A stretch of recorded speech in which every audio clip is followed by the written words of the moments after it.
Você já teve o privilégio e a alegria de encorajar alguém que estava desanimado? É algo precioso quando somos instrumentos de Deus para fortalecer os outros. Mas a questão é, e quando chega a nossa vez? Quando somos nós que desanimamos? Será que aquela informação, aquele discurso que nós tínhamos, que levantou outros, a gente consegue fazer funcionar para nós mesmos? Esse é o assunto da nossa conversa hoje, lidando com o desânimo. Fique comigo e nos próximos minutos nós vamos ver o que a palavra de Deus diz a respeito disso.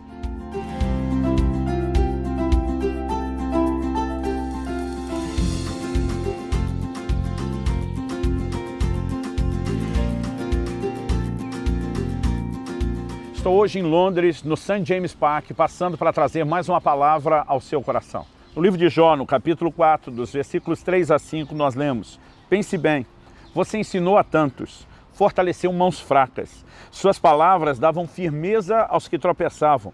Você fortaleceu joelhos vacilantes. Mas agora que se vê em dificuldade, você desanima. Quando é atingido, fica prostrado. Aqui nós temos palavras de Elifaz, um dos amigos de Jó. A ideia dos seus amigos, a princípio, parecia ser de encorajar e fortalecer Jó. Mas eles começam pelo reconhecimento de que o mesmo Jó, que levantou tanta gente caída, que fortaleceu tanta gente desanimada, agora que chegou a vez dele, ele estava prostrado. Basicamente, o que eu e você descobrimos é que toda munição que nós temos para encorajar os outros nem sempre funciona na prática para nós mesmos. Não que sejamos incapazes de nos automotivarmos, mas normalmente aquilo que usamos para encorajar os outros, nós temos uma dificuldade enorme de aplicar conosco quando chega a nossa hora, quando chega a nossa vez. A verdade é que a nossa hora e a nossa vez do desânimo vai acontecer. Todos somos seres semelhantes. A Bíblia diz no livro de Tiago, lá no capítulo 5, a respeito de Elias, que ele era homem semelhante a nós, sujeito aos mesmos sentimentos. O mesmo Elias em quem vemos altos e baixos, ele reflete a nossa natureza, a nossa estrutura. A verdade é que todos passaremos por circunstâncias que podem trazer desânimo. Jesus diz, no mundo tereis aflições. Ele diz, mas tende bom ânimo. Jesus está falando da necessidade de reagir a uma inclinação natural que todos temos do desânimo. Embora o desânimo seja parte da estrutura humana, ele deve ser combatido. Quando Jesus está dizendo, mas tenha bom ânimo, ele está dizendo, você pode até não conseguir controlar as circunstâncias à sua volta, mas você deveria controlar o seu ânimo. Desânimo é algo que nos fará mal, não apenas na perspectiva emocional, natural, mas até mesmo no âmbito espiritual. Mas a pergunta é, como lidamos com o desânimo? Eu acredito que há circunstâncias distintas nas quais o desânimo se manifesta. Vamos pegar aqui, além do exemplo de Jó, que ele está enfrentando um momento muito difícil, circunstâncias, e Jesus diz que as aflições podem nos desanimar. Mas há outros onde o desânimo pode vir não necessariamente porque estamos no meio de uma situação problemática. Elias, por exemplo, a quem nos referimos, ele vive um momento de desânimo depois do maior sucesso do seu ministério. Um homem é usado por Deus de uma forma extraordinária. Vê uma nação cair de joelhos gritando só o Senhor é Deus. 850 profetas de ídolos distintos foram mortos. Aquilo foi uma vitória esmagadora. Mas quando Jezabel lança uma ameaça, dizendo, assim como você matou os meus profetas, eu vou matar você. A Bíblia diz que Elias fugiu para salvar a sua vida. O propósito da fuga é salvar a vida. Mas nessa fuga, ele diz para Deus, melhor me é morrer do que viver. Eu não sou melhor do que meus pais. Eu acho curioso a atitude de Elias dizer para Deus que não quer viver, porque a Bíblia diz que ele fugiu para salvar a vida. Agora ele está dizendo para Deus que não quer mais viver. Muitas vezes, brincando, eu digo, se eu fosse Deus, eu diria para Elias, então volta que Jezabel faz o serviço, ela resolve o seu problema de não querer viver mais. Essa atitude de Elias, ela soa até contraditória, foge para salvar a vida, mas depois desanima de viver. Agora, vamos questionar o desânimo de Elias? Nós não podemos olhar para ele e dizer que ele estava necessariamente vivendo uma crise de fé.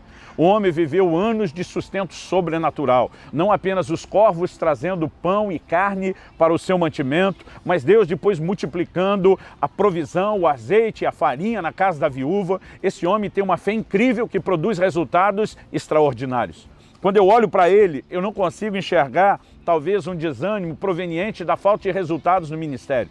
Como dissemos, ele tinha acabado de viver o seu melhor momento ministerial. A crise de Elias também não é necessariamente falta de unção. Deus está usando ele de uma forma singular, fogo desceu dos céus. Nós não podemos dizer nem que era estresse físico. A mão do Senhor veio sobre ele depois do episódio do Carmelo e ele corre de uma forma sobrenatural.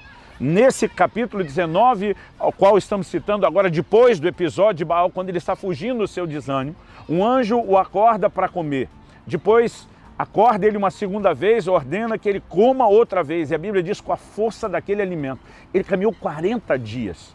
Então nós olhamos para Elias e não vemos nele aquele tipo de problema costumeiro que encontramos em gente que está desanimada por causa das circunstâncias. Mas há uma frase da conversa dele em 1 Reis 19 que denuncia o seu problema. É quando ele diz, eu não sou melhor do que meus pais.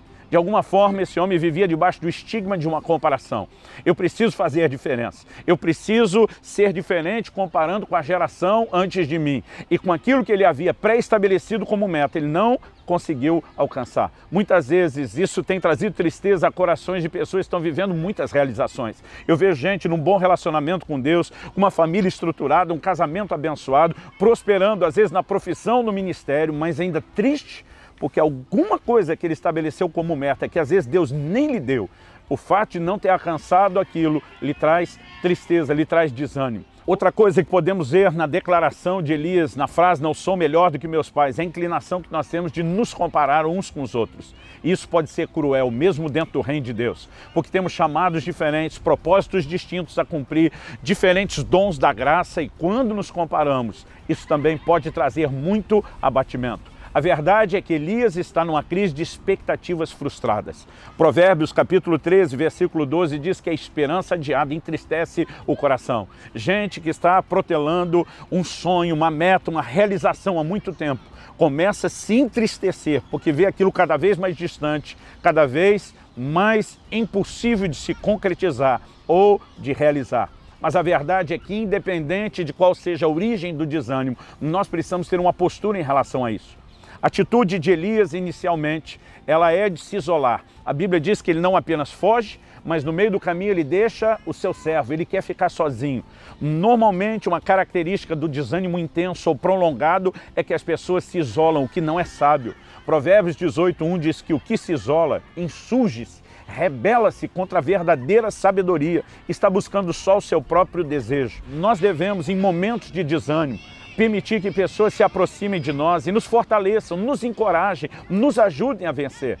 Mas ele não apenas se isola, como ele também começa a demonstrar um senso de injustiça.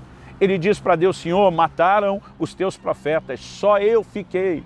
Depois Deus vai responder para ele, só você ficou, coisa nenhuma, Elias. Eu tenho 7.000 que não dobraram os seus joelhos a Baal. E você só não sabe que tem mais 7.000 fiéis porque você se isolou, você desconectou deles.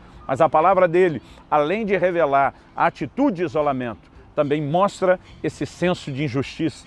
E muitas vezes estamos num momento de desânimo porque estamos interpretando de forma equivocada aquilo que estamos vivendo. Uma coisa é certa, Deus jamais poderá ser acusado de injustiça. A Bíblia diz que Deus não é injusto. A Bíblia diz que Ele é fiel mesmo quando não somos.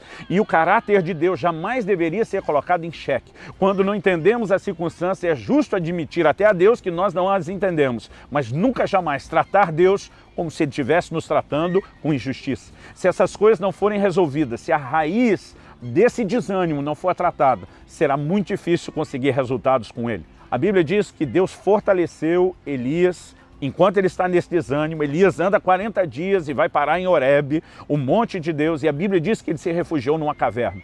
Depois que ele está na caverna, Deus faz a pergunta para Elias, que fazes aqui? Esse que fazes aqui, Deus jamais estaria perguntando se ele tivesse mandado Elias para a caverna, mas Deus nunca mandou.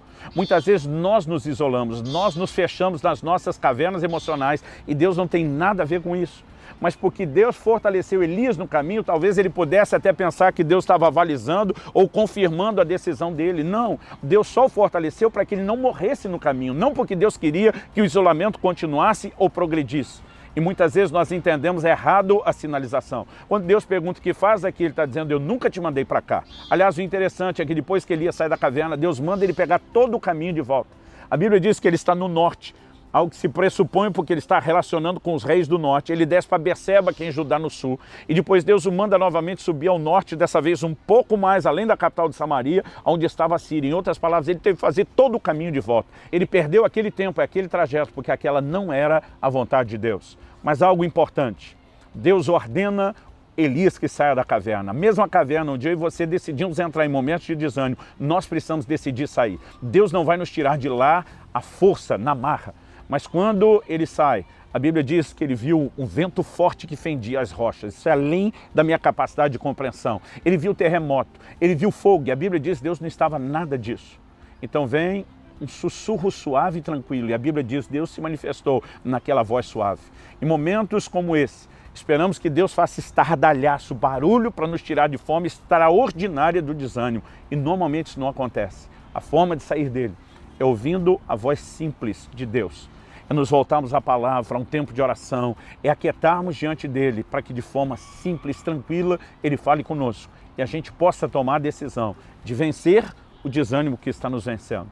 Como eu disse no início, não podemos controlar as circunstâncias à nossa volta, mas podemos controlar o nosso ânimo. É ordem de Jesus, tenha bom ânimo. Isso é um imperativo, é minha e sua responsabilidade. Então, para lidar com o desânimo, precisamos detectar a raiz, tomar a decisão de sair da caverna, ouvir a voz de Deus e acreditar que há oportunidade para um novo começo. Que Deus te abençoe e que você vença a guerra contra o desânimo.